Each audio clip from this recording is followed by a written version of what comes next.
Let's Get Down to Business is presented by Bravo, the marketing arm of Ash Brokerage Corporation, the practice enhancement company. All this week, it's interviews you can use. And on today's show, top producer and three-time author, Dan Nigito, nationally recognized charitable expert. Hi everyone, I'm Steve Savant, syndicated financial columnist and contributing author to Backroom Technician. We're on location in Indianapolis, Indiana. Let's get down to business. Well, welcome to the show, Danny. Thank you. Thank you to be here. Listen, I'm looking at charitable giving. It's kind of early for the year, but I'm kind of trying to set people up for it because at the end of the year, people always go out and start talking about charitable giving for tax deductions. But you really see charitable giving as a year-round issue. I really do. And the object there is that, I talk about people being what I call accidental philanthropists. What happens is we all know who the philanthropists are, right? Mm-hmm. You see their names on the side of buildings, you go to they're in hospital wings and so forth. And they're the ones that write the check and get all the accolades. But the common taxpayer is also a philanthropist. He's just giving his money to Congress and letting them give it away for him. So the accidental philanthropist is a guy who pays his taxes. So what we try to do is change accidental philanthropy into active philanthropy by teaching them the techniques in charitable giving. But your techniques seem to be way off the beating path of what I would call traditional charitable giving. Oh yeah. We use a very specific design on a charitable remainder trust. It's a 10-year trust that the client can put the asset into the trust and designate it to go to a charity of his choice or any number of charities, including his own family foundation, within 10 years. And during that 10-year period, cash flow comes out of the trust and they can use it to fund their retirement plans, their estate plans. It's a really dynamic program. In traditional charitable giving, so many of our agents over the years that I'm in this thing 30 years, they really want to get into this, but they don't know the gatekeeping area. How do I enter into this as part of my practice? That's interesting. The IRS has really created a lot of techniques that you can go right online, go to the IRS publications on plan giving, and you can learn everything you need to know, really, in short form on how to do charitable giving and plan giving. What we do is plan giving, gifts that happen out in the future, 10 years, 5 years, 12 years from now, 15 years. But that's the best way to start, just getting assimilated by the IRS. Well, when I think about charitable giving from your point of view, and you've taken it to a whole new level, you're thinking about this. I love your one phrase I saw, war on wealth. Yeah. I love, first of all, I love the alliteration, but war on wealth. Talk a little bit about that.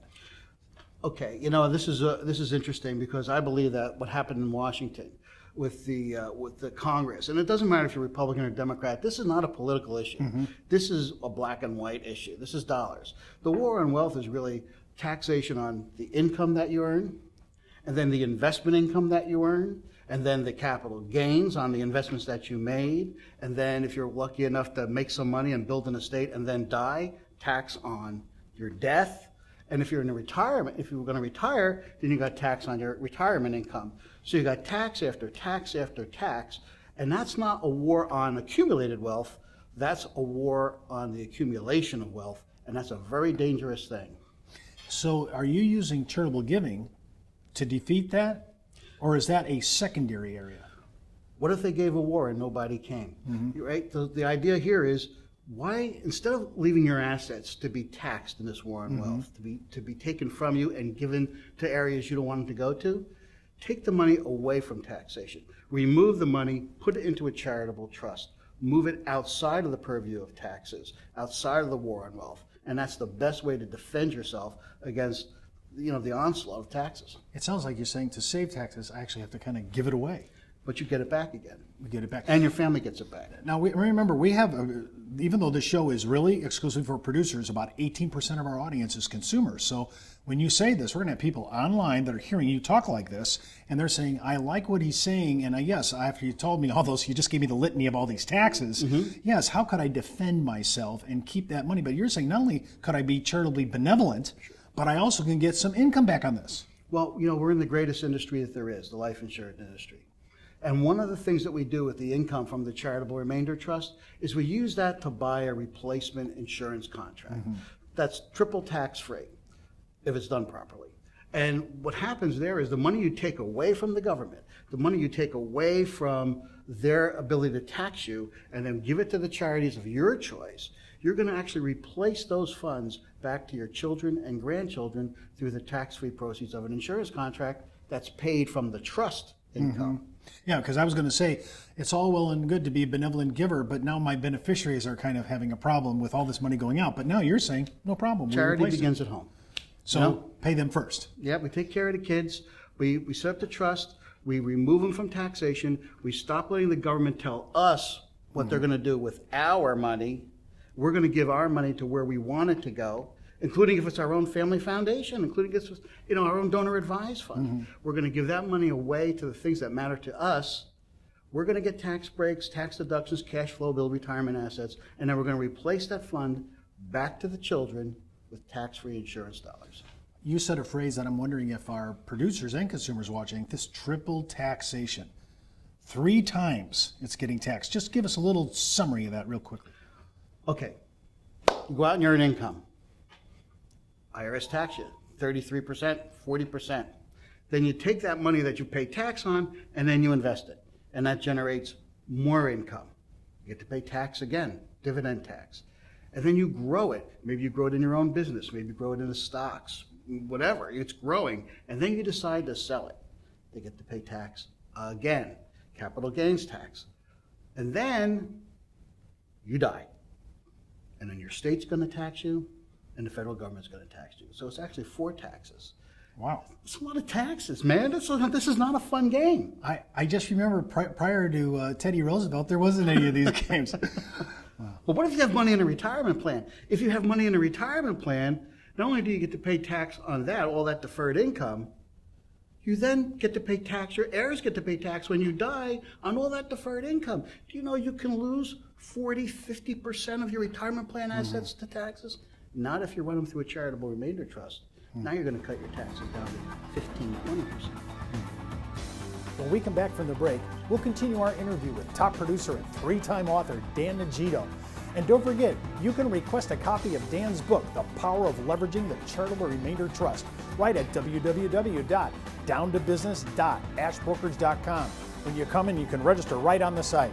And remember to sign up for your own 30-day free trial offer for Backroom Technician at www.brtnow.com/trialsignup.aspx. We'll be right back, right after the break. Take a close look at your hard-earned dollar. How do you think your money's doing? Are you keeping an eye on it? Is it protected from taxes, inflation, and market risk? Over time, those Washingtons could become Franklins.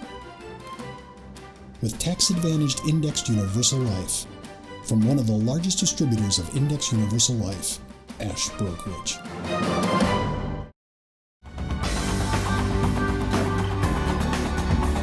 Well, welcome back. I'm Steve Savant, and remember, you can watch all our episodes of Let's Get Down to Business, including my weekly consumer show, Steve Savant's Money, the name of the game, right at www.ashbrokerage.com. And just click on the show's logo, and it'll take you right out to our homepage.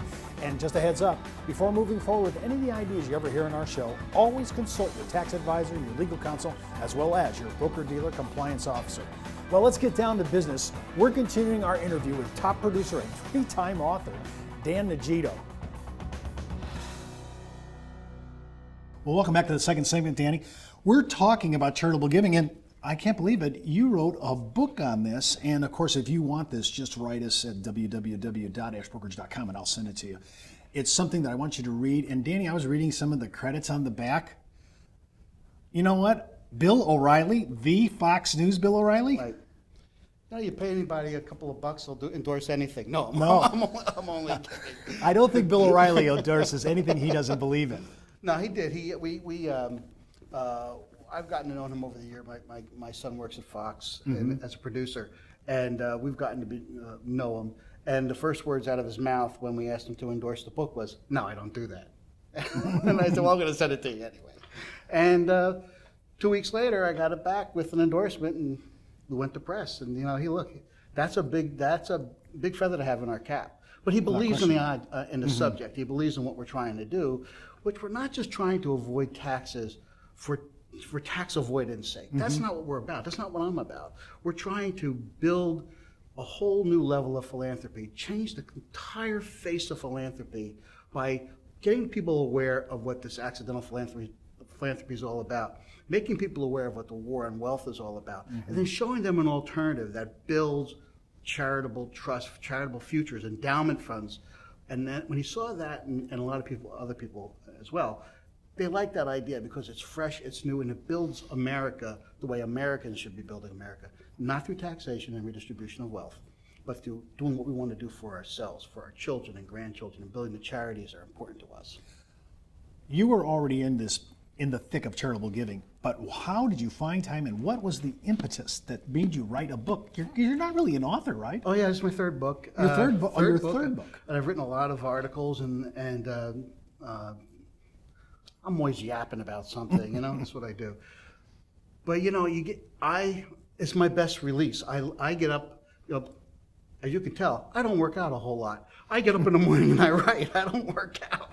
So at 5:30, man, I'm doing my thing. And I followed a lot of what some authors have said, and that is, write something every day, even if it's garbage. Just write it. It's like working out, and it's a lot less stressful.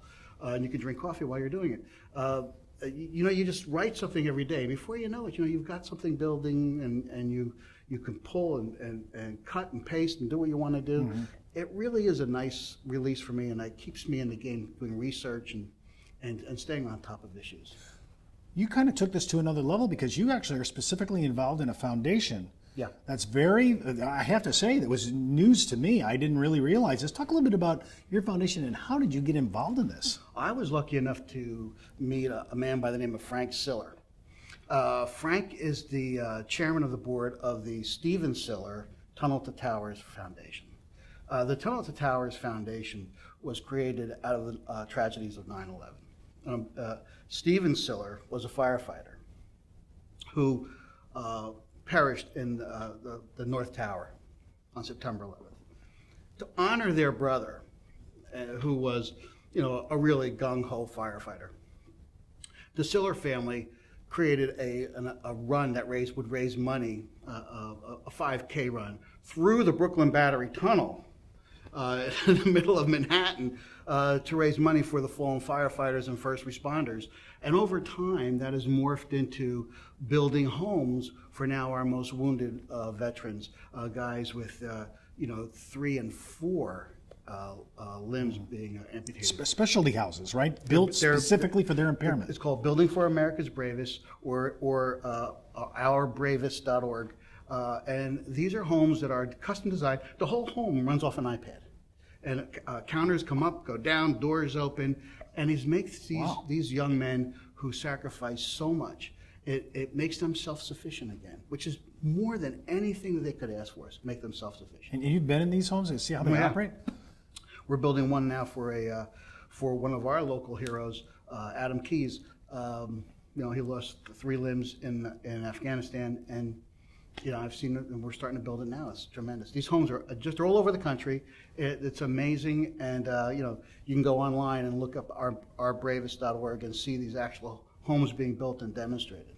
This is a whole new technology too, from home building and really being able to operate everything off an iPad. Oh, it's amazing. I mean, this is the top of the line technology. Constantly being developed, constantly being improved, but to give these guys their dignity back. And if I can help this organization raise the funds through what I do, so they can sustain their endowment, because the 9/11 kids are grown up. The funds have been used for college and so forth. Now the funds are being used for fallen firefighters. They were out in Oklahoma where those firefighters were killed in the tornado. They're out. They help with Hurricane Sandy. These people are just doers, and they're going on to the future. Hopefully we'll have not to build these homes in the future. What's the name of your foundation? It's called Tunnel to Towers. www.tunnel2towers.org. If you feel like you want to make contributions to that, just hop out to that website. Sure. Go ahead and do that. I want you to think about, again, reading The Power of Leveraging Charitable Remainder Trust. Huge. This is Danny's 3rd book. Oh my gosh, you're really an author. So I want you to get onto that. And remember, this is a huge worthy cause. If you're looking for something to put your heart into, this is a passionate place to put it. Danny, thanks for being on. Thank you so much. You got it. Well, that's our show for today. Remember, you can read all my online insurance news commentary, advisor blogs, and articles right on Producer's Web, as well as my answers to consumer questions on the Insurance Library. And don't forget, you can view all our past episodes on our on-demand video section located at www.downtobusiness.ashbrokerage.com. And don't forget to follow me on Twitter, Facebook, or LinkedIn, or just email me at steve.savant@ashbrokerage.com. And remember, you could be wiser as an Ash Brokerage advisor.